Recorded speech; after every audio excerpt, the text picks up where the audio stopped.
ሰው ኃይል አለው ወይ? ሰባት ኃይሎች በተፈጥሮ ተሰጥተውናል።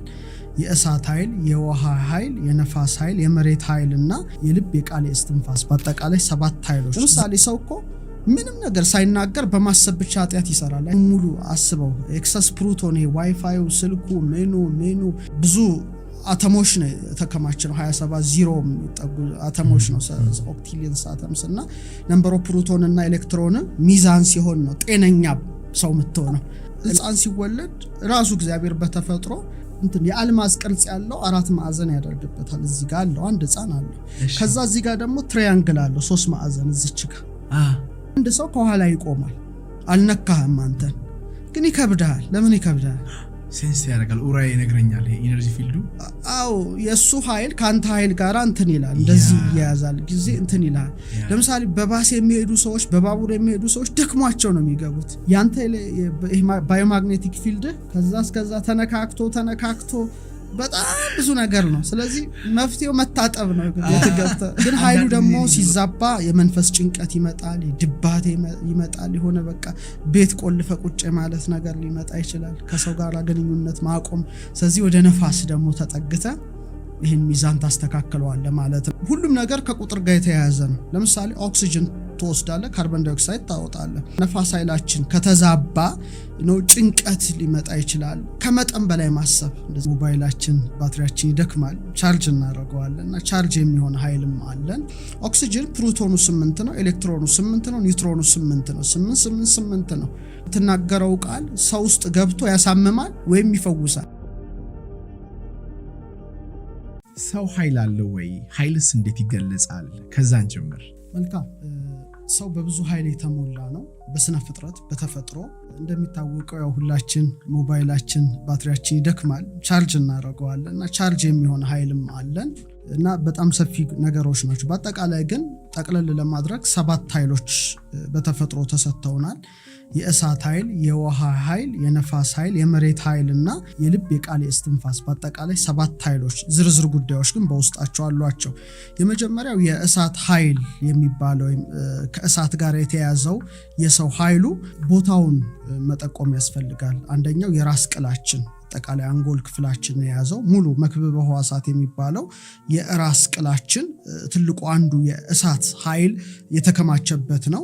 እሳት ከሙቀት ጋራ እሳት ከብርሃን ጋር የተያያዘ ነው። ስለዚህ አይናችን በተለይ አይናችን ፒኒኤል ወይም ፒኒየል የሚባለው ግላንዳችን እሱም ራሱ ከእሳት ጋራ የተያያዘ ኃይል ነው። ሌላው ምግብ መፍጨት ከመፍጨት ጋር ያለው ስርዓት የሚከናወንበት ጨጓራችን ከማቃጠል ጋር የተስማማ በመሆኑ ይሄ አካባቢ በብዛት የእሳት ኃይል ያለበት ቦታ ነውና የሚሰጠንም ጥቅም አለ። ይሄ የእሳት ኃይል ከፍ ሲልም ዝቅ ሲልም የሚያመጣው ጉዳትም አዎንታዊ አሉታዊ ገጽ እንዳለው የሚሰጠን ኃይል ትጋት ሊሰጠን ይችላል። በጣም እሳት ፍጥነት ጋር የተያያዘ ነው። ተግባር አንድ ነገር አድርገህ ማከናወን መቻል። ሌላው ሰማያዊ ዓላማ እንዲኖር፣ ምክንያቱም ከመላእክ ባህሪ ጋራ የተመሳሰለ ነው እሳት። ሁለተኛው ጠንካራ ላይ ምግብ መፈጨት እንዲኖር ያደርጋል። ለምሳሌ ብዙ ጊዜ የምግብ የመፈጨት ስርዓት አይዳከምምና እሳት ከማቃጠል ጋር ከማድቀቅ ጋር ከመፍጨት ጋር የተያያዘ ግብር ስላለው የምግብ መፈጨት። የሰላ አይምሮ የተባ አይምሮ እሳት የላሰ ነው ገሌ ሲባል ከእውቀት ጋራ። ሌላው ለምሳሌ ከእሳት ጋር የተያዘ የሚያበራ ቆዳ ማለት ጥሩ እስኪ ላይት የሆነ ግሎው የሚያደርግ ጥሩ እንትን ይኖራል። ምክንያቱም እሳት ከማብራት ጋር የተያያዘ ነው። በአንጻሩ ግን የእሳት ኃይላችን ሲዛባ ወይም ሲያንስ፣ ለምሳሌ ምግብ በቀላሉ አለመፈጨት፣ የቃር ሲጋ ያቅራል አንዳንዴ በጣም ውጥረት፣ ማቃጠል፣ ከፍተኛ የሆነ ላብ ዝም ብሎ ላብ የሚያጠምቀው ከመጠን በላይ ሆነ ሙቀት፣ አልፎ አልፎ ደግሞ እሳት ደግሞ ቁጣ ጋር ከስሜት ጋር ተያዘ በጣም ቁጣ ግንፍሌ ማለት እንትን። ይሄ እንግዲህ የእሳት ኃይል ሲዛባ የሚያመጣው ጉዳይ ነው እና ለማከም ለምሳሌ የእሳት ኃይል ካነሰ ጠዋት የፀሐይን ብርሃን መሞቅ፣ ይሄ ካነሰብ እሳት ኃይል ሊያስተካክል ቻርጅ ሊያደርግ ይችላል። በአንጻሩ ደግሞ የእሳት ኃይል በጣም ከበዛ ደግሞ እሳት ተቃራኒ ውሃ ስለሆነ ወደ ውሃ አጠቃቀም ስርዓት ታስተካክለዋለ ማለት ነው እና እግዚአብሔር ሲሰራን የሰጠን አንዱ ኃይል ነው። ሌላው ኃይላችን የነፋስ ኃይል ነው። የነፋስ ኃይል የሚሰለጥንበት የራሱ የሆነ ቦታ አለው። በግዕዝ እንግድአ ይባላል ወይም ደረት።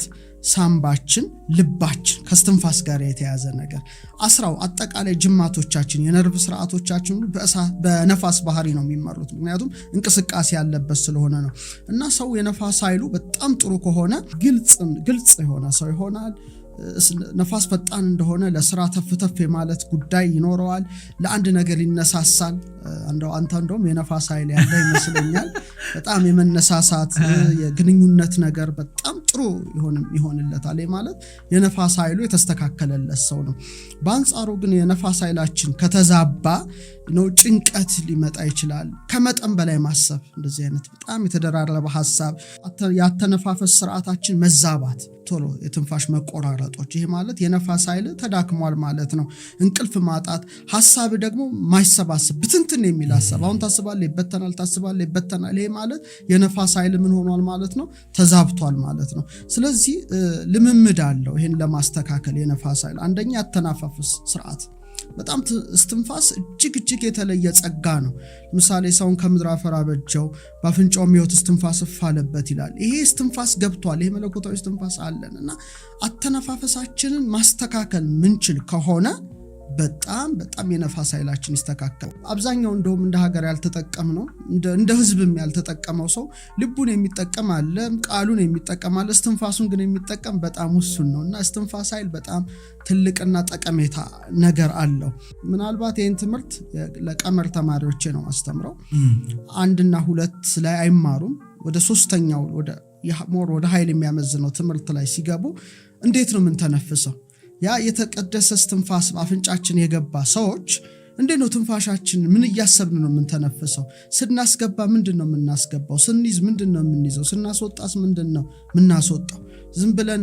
እስትንፋስ ምን ምግሰዎች አይደለንም ምን ተነፍሰው እናውቀዋለን ምን ይዘውን እስትንፋስ እናውቀዋለን ምን ናወጣውን እስትንፋስ እናውቀዋለን ሁሉም ነገር ከቁጥር ጋር የተያያዘ ነው ለምሳሌ ኦክሲጅን ተወስዳለ ካርቦን ዳይኦክሳይድ ታወጣለ ኦክሲጅን ፕሮቶኑ 8 ነው ኤሌክትሮኑ 8 ነው ኒውትሮኑ 8 ነው 8 ነው ካርቦን ዳይኦክሳይድ ደግሞ ፕሮቶኑ ኤሌክትሮኑ ኒውትሮኑ 6 ነው 8 እናስገባለን 6 እናወጣለን ግን ስናስገባ ለምን እንደምናስገባ እናወጣለን ስናወጣም ለምንድነው የልምድ ሰዎች አይደለንም ስንኖር ነው ሶስት ትንፋሱን ካስተካከለ ይሄ ነገር ይቆማል ሌላው በክፍት ቦታ ማሳለፍ መቻል ክፍት ቦታ ላይ ስፔስ ያለበት ይሄ ነፋስ ኃይል ከተዳከመ ማለት ነው አንድ ሌላው ደግሞ ዝምታ ጸጥ ማለት ይሄ ራሱ አንድ ትልቁ የነፋስ ኃይል ሲዛባ የምታስተካክልበት ነው የነፋስ ኃይል ደግሞ በጣም ከጨመረ ወደ መሬት ነው የምትጠጋው ለምሳሌ በጣም ይንቀለቀል ሰው ካለ በጣም ህፃንም ሊሆን ይችላል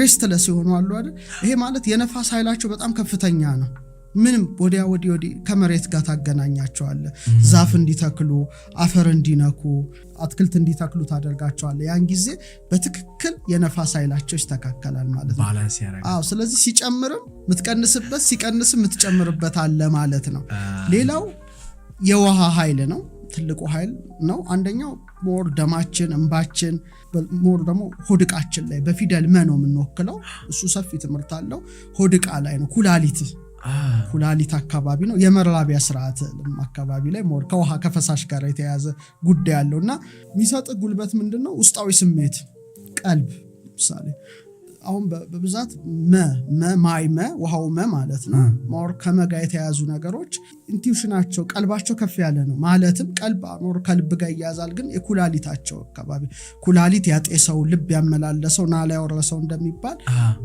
ቀድሞ ማወቅ ይችላሉ ይሆን ሐዘንም ይድረስባቸው ደስታም ይምጣባቸው ያቃሉ ኤክስትራ ሴንሰሪ አይነት ነገር ነው በጣም ከፍ ያለ ነው የውስጣዊ ስሜታቸው ኩላሊት አካባቢ ለምሳሌ እናቶች ሞር ልጃቸው ሲታመምባቸው አደጋ ሲደርስባቸው ቀድሞ ያቃሉ ሆዴም ባርባራ ነው የመረበሽ ስሜት ይመጣል እዚህ ሆድቃ ላይ ይሄ እንግዲህ የውሃ ባህሪ በጣም ከፍ ያለ ሲሆን ውስጣዊ ስሜት ነው ጠንካራ የበሽታ መከላከል አቅም ይጨምራል ልክ እንደ ውሃ ደግሞ የቆዳ ልስላሴ ለስላሳ ቆዳ ሊኖር ይችላል በአንጻሩ ደግሞ ይሄ ነገር ቢገለበጥና የውሃ ኃይል ካነሰ ስሜት ይለዋወጣል ድባቴ ውስጥ ገባል መጨናነቅ ይመጣል ፍርሃት ይመጣል ይሄ እንግዲህ ከውሃ ማዕበሉ ነው የተረጋጋ ውሃ አለ ማዕበሉ ውሃ አለ ስቶርም ያለው ነገር አለና ያ ነገር ይገለባበጥባል። ስለዚህ ይሄን ሚዛንህን ለመጠበቅ አንደኛ ንጹህ የተባረከ ውሃ መጠጣት። ይሄ ውሃ አለ አይደል ጸሎት አድርገህ ፍትለዋለህ ትንፋስ ነው የምታስገባበት ነው። ለምሳሌ እሳት አለ አይደል እሳትን ለማቀጣጠል ነፋስ ነው አይደል ማራገቢያ እና እሳቱ እንደሚንቦገቦግ በተመሳሳይ መልኩ ጸሎት አድርገህ ብለው ውሃውን ስትጠጣው ወዲያው የማስተካከል አቅም አለው። ሁለተኛ ደግሞ የምንጭ ውሃ መጠጣት ላስቲክ የታሸገውን ሳይሆን በማዕድን የበለጸገ ውሃን ስትጠጣ ይሄ የተዳከመው የውሃ ኃይል እየተስተካከለ ይመጣል። መጠመቅም ሊሆን ይችላል መታጠብ ሊሆን ይችላል ወዘተርፈ። ይሄ ከውሃ ጋር ደግሞ ውሃ በጣም ካየለ ደግሞ ወደ እሳት መጠጋትና ማስተካከል የራስ ስራ ሊሆን ይችላል። የመጨረሻው የመሬት ኃይል ነው። የመሬት ኃይል እንግዲህ አጥንቶች ጅማቶች ጠጉር ጥፍር በአጠቃላይ ይሄን ሁሉ አካላዊ ክብደትህን የያዘ ኃይል ነው እና ጉልበቱ መረጋጋት ነው ጽናት ነው።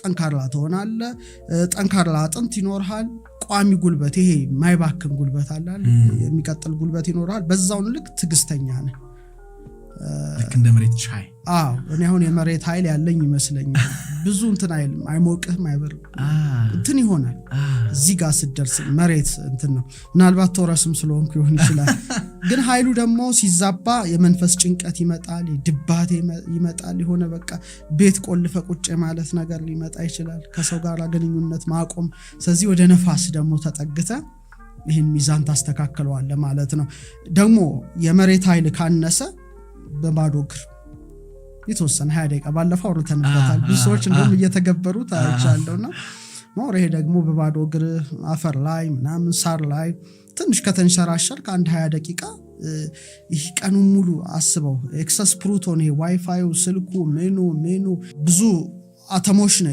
ተከማችነው 27 ዜሮ የሚጠጉ አተሞች ነው ኦክቲሊየንስ አተምስ እና ነምበር ኦፍ ፕሩቶን እና ኤሌክትሮን ሚዛን ሲሆን ነው ጤነኛ ሰው የምትሆነው አሁን ግን ችግሩ ይሄ ዋይፋዩ ምናምኑ ይሄ የምንቀረጽበት አጠቃላይ የሚለቀው ከባድ የሆነ ፕሩቶን ነው ያ ፕሩቶን ሲገባ ድባቴ በቃ መሰልቸትህ ማለት ነገር ይመጣል ስለዚህ ደግሞ እግዚአብሔር መሬትን ሲፈጥራት ፍሪ ኤሌክትሮን ነው ያደረገላትና በባዶ እግር ትንሽ ስትንቀሳቀስበት ምን ይሆናል አብዞርብ ያደርጋል ባላንስ ያደርጋሉ ማለት ነው ግራውንዲንግ ያደርግና ይወስድብናል ኤሌክትሮንህ እኩል ተመጣጥኖ የገባው ፕሩቶን ወደ ታች ሰርጎ ባላንስ ሆነ ማለት ኢቭን አንባትነካ ዛፍ እንደዚህ መንካቶች ምንም ሳትጀስ እንደዚህ ብትነካው እነዚህ ነገሮች ምንድነው ካሶላንተ ካንተ ወደሱ መሄዳለ ነው ያ ጊዜ ይስተካከላል ማለት ነው ይሄን የመሳሰለ ነገር ማድረግ ፍሬያቸው መሬት ውስጥ ያሉ ምግቦችን መመገብ ነው ምሳሌ በታች ድንች ካሮት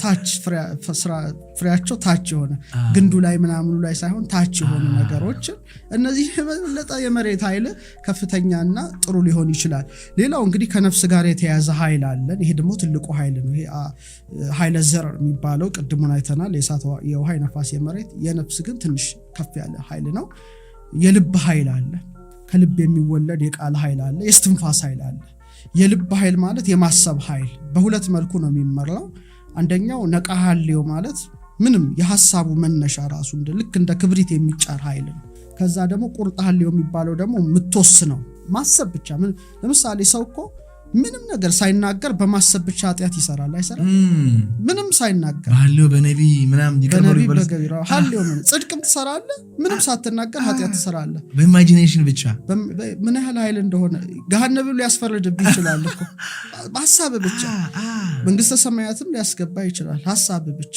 ስለዚህ በማሰብ ብቻ አካባቢዬን ሰላሙን ላሳጣው ይችላል በማሰብ ብቻ በጥሩ ሐሳብ አካባቢዬን ሰላማዊ ላደርገው ይችላል የቃል ኃይል ደግሞ በጣም ከፍተኛ ኃይል ነው ውሃ ለምሳሌ ጸልየህ ምትጠጣው ይፈውሳል ምትናገረው ቃል ሰው ውስጥ ገብቶ ያሳምማል ወይም ይፈውሳል አንድ ሰው አንተን ሰድቦ ሄደ ተመልከት እሱ ኃይሉን ነው ልኮ የሄደው ግን እሱ ሁሌ ሲያሳምምህ ይኖራል እንዴት ተናገረኝ ከስንት ዓመትም በኋላ ወይ ጉድ ያሰው እንዴ ያለኝ እሱ ወጥቷልና ያገብቷል ስለዚህ እርግማንን በምርቃት ኃይል ነው ታሸንፈው የምትችለው አይነት ነው ሌላው የስትንፋስ ኃይል ነው እሱ በጣም ከፍተኛ ኃይል ነው እንደ ሰው ምናልባት ገዳም ያሉ ሰዎች ይጠቀሙበት ካልሆነ በቀር የከተማ ሰው እስትንፋሱን ሊጠቀም ማለት አይቻልም ምናስገባው ምናስወጣው በጣም ትልቅ ኃይል ሳለ ያለ እንግዲህ ለምሳሌ ባጭሩ ለማስቀመጥ በሳይንሱ የተደረሰበትን በእኛ ያለውን ነገር ላስቀምጠውና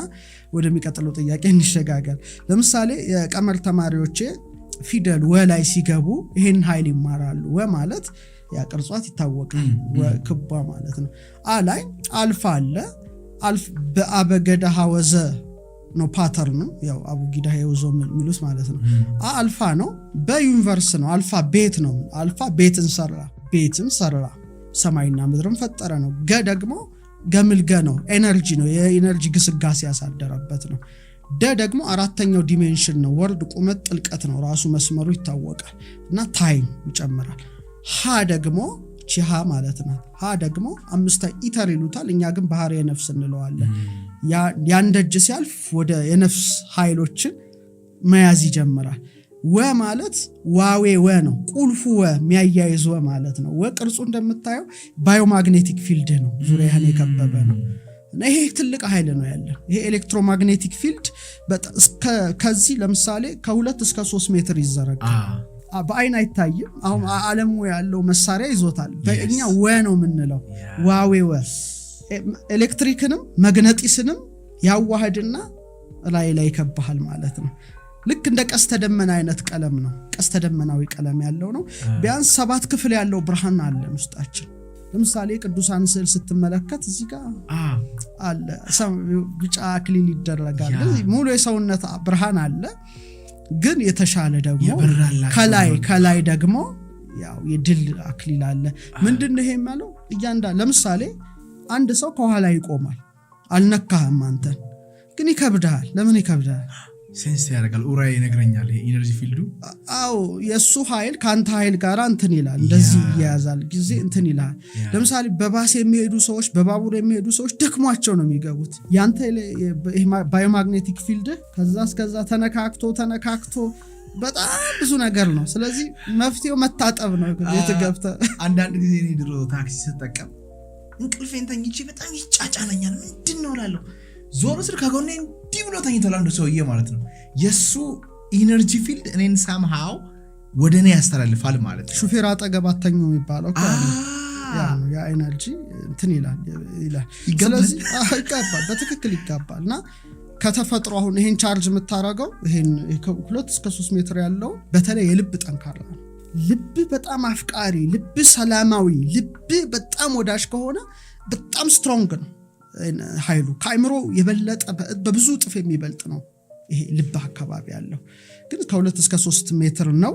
ይሄን አሁን በምን ኃይል ታገኘዋለህ? ከተፈጥሮ፣ ከፀሐይ፣ ከጨረቃ በባዶ እግር በመሄድ እና ደግሞ የተቀበልከውን ደግሞ ማስተላለፍም ትችላለህ ለሌላው። ይሄ በጣም ትልቅ ኃይል ነው።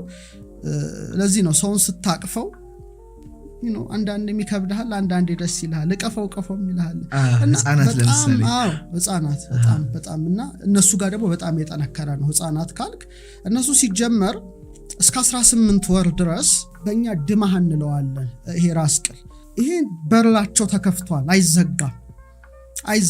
ምናልባት እሱ ለብቻው ማውራት ይቻላል እንጂ በእኛ ሻራ ምናምን የሚባሉ ነገሮች አሉ። እርግብግቢት።